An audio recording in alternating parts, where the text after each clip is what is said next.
Kek pisang 2 benua. Kita panggil 2 benua sebab ada satu perisa original, satu lagi perisa coklat. Langkah pertama, saya menggunakan 4 biji telur grade C.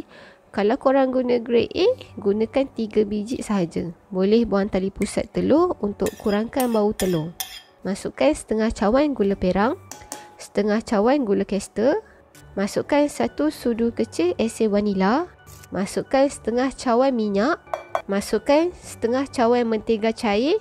Ayatkan 1/2 cawan tepung gandum, 1 sudu kecil soda bikarbonat, 1/2 sudu kecil baking powder. Pisang ni saya guna dalam 7 biji sebab saiz dia tak terlalu besar. Kalau anda guna pisang yang besar, boleh kurangkan jumlah dia. Mungkin dalam 4 biji. Lenyekkan dengan garpu.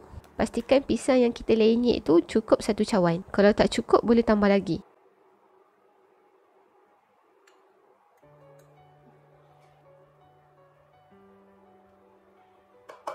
Adunan kek ni bahagi kepada 2 bekas.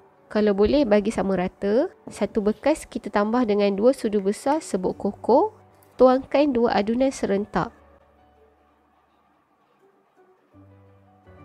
Topping ikut cita rasa. Boleh letak hirisan pisang. Yang ini saya letak badam hancur, biji labu warna hijau, coklat chip dan hirisan pisang. Bakar pada suhu 170 darjah Celsius selama 45 minit.